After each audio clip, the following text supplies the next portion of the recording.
Hey everybody, thanks for checking out the first video of Deloy Productions.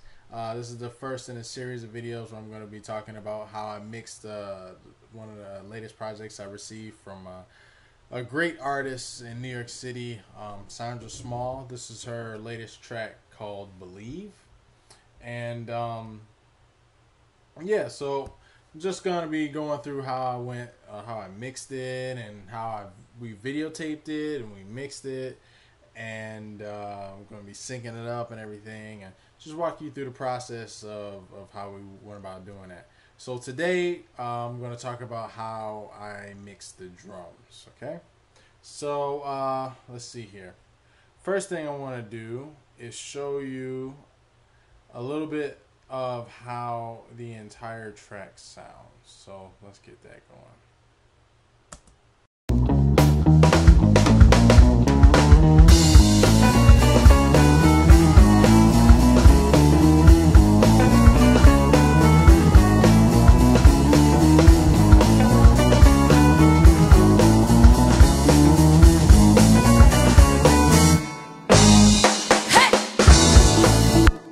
So it sounds pretty good.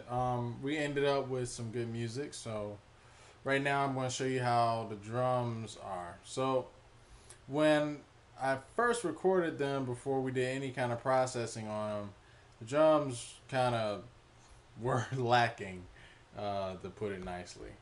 Um, so let me show you what they sounded like before we had any type of anything on it. So this is what the drums sound like.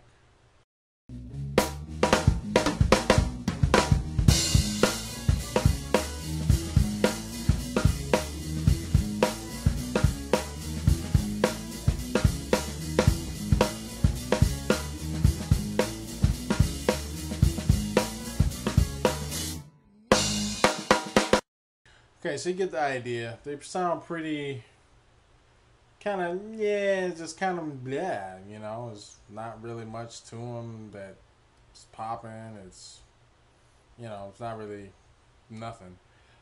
So what I did to it was, first I started with the bass drum, okay? And first thing I did was I put a gate on it. And let's give you before and after with that.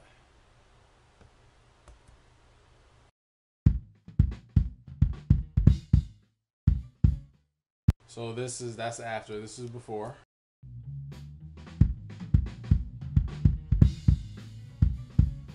This is after.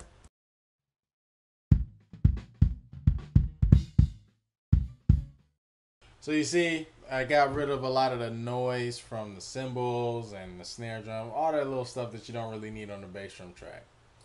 And then from here, I use Sonar's Pro channel, and I put a little bit of distortion on it, just to kind of beef it up. So let's give you before.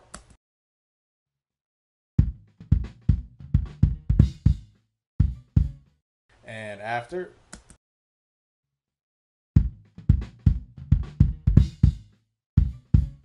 So you see, it gave it like a little bit more of a beefy sound. I liked it. It kind of just made it hit harder to me. But we still have a long way to go. Okay, so the next thing I did was I did some serious EQ on this. So it was really lacking in low end. So first thing I did was really give it a gigantic boost at the bottom. So at about 76 hertz, I boosted the gain about 15 dB, and there's a low shelf. So when I did that, it gave it a lot of low end, but it got kind of rumbly at the bottom. So I put a high pass filter on it at 40 hertz, and that sounds like this.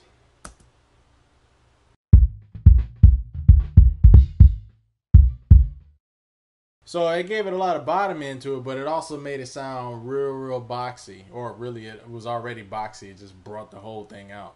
So I did a gigantic cut at 132 hertz. I cut it about 18 dB, and that sounds like this.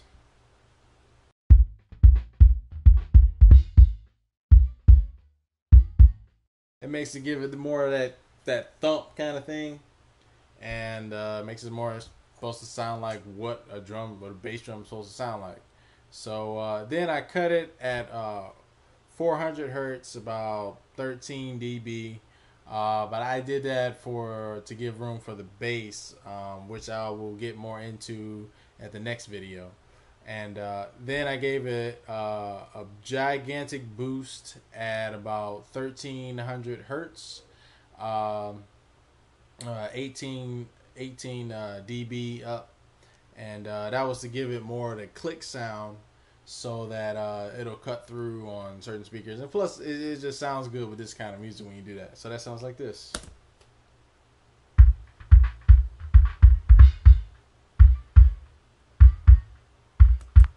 Yeah, so that's the basic sound of the bass drum. And from there, it sounded good in the mix, but it wasn't really, you couldn't really feel it. So what I did was I sent the track to a bus track, and I just put a lot of compression on it and just smashed it. So I'll show you what this sound is like right here.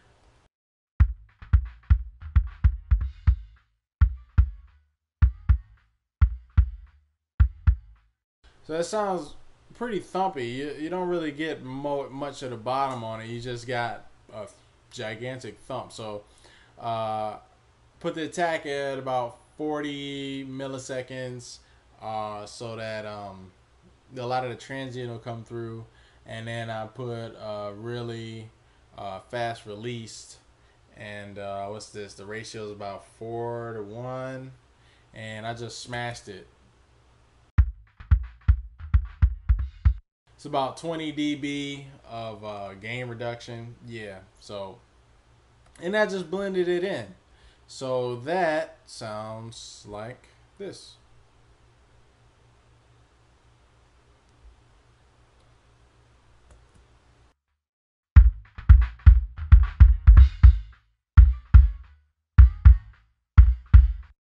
Sounds good. And then, just to give it a little bit extra oomph, I copied the kick over to this track over here. And what I did here was I just gave it a gigantic boost at about 1300 hertz again, just to give it more of that click sound, so I could control it a little bit better. And I cut off all the rest of it. I put a high pass filter and a low pass filter too, to get rid of more of the cymbals. And yeah, so you blend that in, it all sounds like this.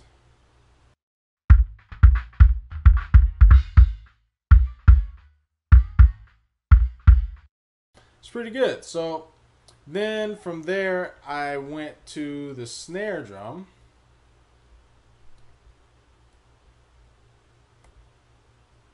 And so the first thing I did with the snare drum is I put a gate on it, just like I did with the bass drum.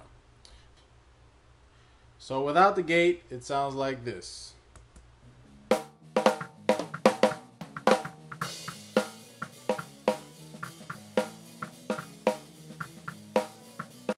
So you hear all those cymbals and everything. So now with it,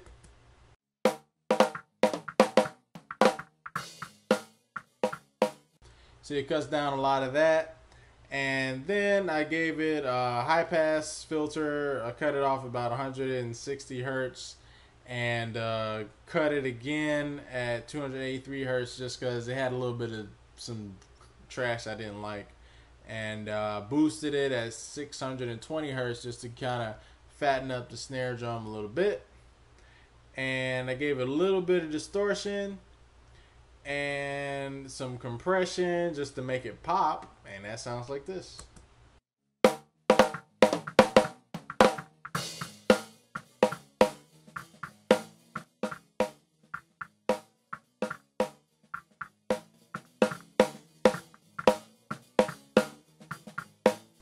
So it's pretty good.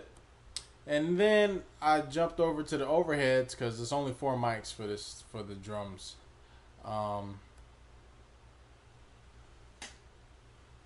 So that sounds like this.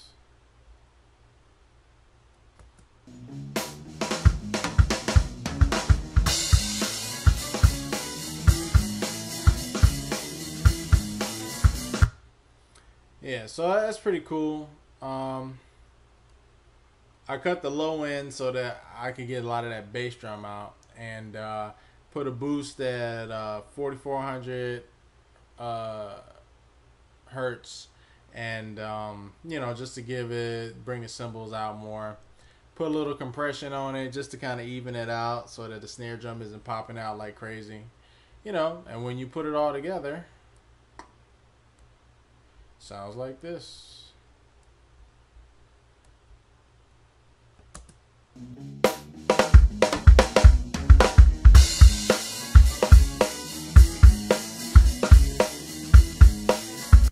Cool. So that's how I did the drums. And yeah, if you liked the video, if you think the video helped you out a little bit, don't forget to like the video. Don't forget to subscribe to the Deloy Productions channel.